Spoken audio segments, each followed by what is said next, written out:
حضرت سلمان فارسی رضی اللہ تعالی عنہ کہاں پیدا ہوئے؟ ایران میں، فارسی ہے۔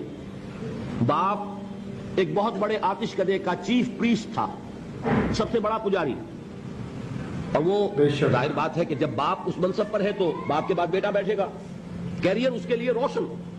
لیکن ان کو یہ خیال آیا کہ یہ عجیب بات ہے، آگ ہم خود جلاتے ہیں، ایندھن نہ ڈالیں تو جلتی نہیں، ہم ایندھن ڈالیں تو جاری رہے گی، اور پھر اسی کے آگے ہاتھ جوڑ کر کھڑے ہو جائیں، اسی سے ہم دعائیں کریں، اسی سے ہم مانگنے لگے۔ یہ تو بڑی بے وقوفی کی حرکت ہے، میں اس کو کرنے کے لیے تیار نہیں۔ آپ کو معلوم ہے he left his house, he left his country، گھر چھوڑا، ملک چھوڑا، کہاں گئے؟ شام۔ شام میں عیسائی راہبوں کے پاس، جیسے گوتم بدھ نے ایک ایک رشی اور ایک ایک منی کی خدمتیں کی ہیں، جوتیاں شری کی ہیں علم حاصل کرنے کے لیے، یہ سلمان فارس کا رہنے والا ایک ایک عیسائی پادری کے پاس، ایک ایک عیسائی راہب کے پاس جا رہا ہے۔ مجھے بتاؤ حقیقت کیا ہے؟ ایک سے کچھ حاصل کیا، دوسرے کے پاس گئے۔ اب آخری جو شخص تھا وہ بہت نیک، بہت زاہد، بہت عالم، بہت عارف شخص، کیونکہ آپ کے علم میں ہے کہ اس وقت تک جب تک حضور پر وحی نازل نہیں ہوئی تو دین کون سا تھا؟ دین عیسوی، ماشاءاللہ، دین عیسوی کے ماہر، اور بڑے ہی ایسے روحانی طور پر اعلیٰ مقام پر فائز راہب موجود تھے۔ حضور کو بچپن میں پہچانا ایک راہب نے، وہی راہب پہچانا کہ نہیں پہچانا؟ اسی طرح کا یہ راہب تھا کوئی شخص۔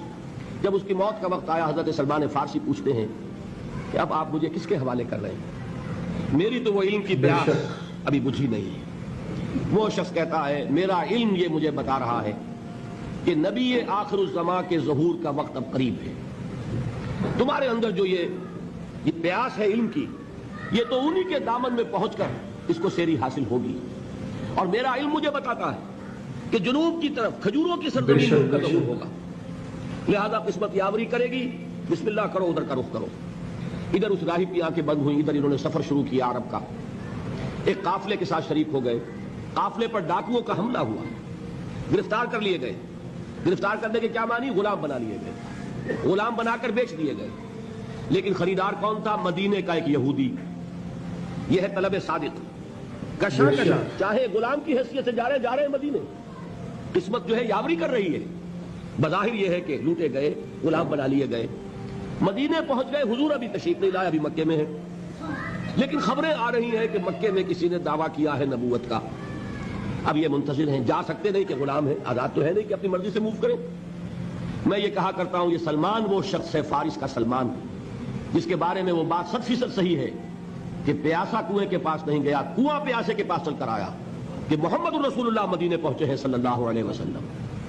اب انہیں خبر ملی، آ گئے وہ، لیکن یہ کہ بہرحال کیسے پہچانوں کہ جھوٹا ہے یا سچا نبی ہے؟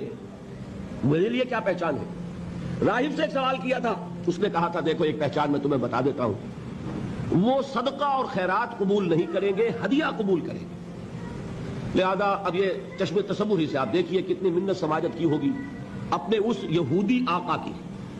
رخصت لی، ساتھ ہی کھجوریں کچھ حاصل کی، کھجوروں کو ٹوکری میں ڈالا، حضور کی خدمت میں پہنچ گئے۔ حضور نے سوال کیا کہ سلمان یہ کیا ہے؟ عرض کیا یہ صدقہ ہے، میں آپ کے لیے لایا ہوں۔ آپ نے فرمایا صدقہ، یہ غربا کا حق ہے، تقسیم کر دو، میں صدقہ نہیں لیتا۔ کچھ دنوں کا بیچ دے کر پھر وہی کام کیا، پھر کچھ کھجوریں لے کے حاضر ہوئے۔ کیا ہے؟ یہ ہدیہ ہے، آپ کی خدمت میں میں پیش کر رہا ہوں۔ فرمایا ہاں ہدیہ میں قبول کرتا ہوں۔ فوراً ایمان لائے، قدموں میں گر گئے۔ اب آپ بتائیے کہاں سے کہاں سلمان پہنچا ہے؟ اگر وہ بھی اپنے معاشرے میں جو چیز مانی جا رہی تھی اس کو مان کر اپنی زندگی بتا دیتا تو کیا محمد الرسول اللہ صلی اللہ علیہ وسلم کے قدموں تک پہنچنا نصیب ہوتا؟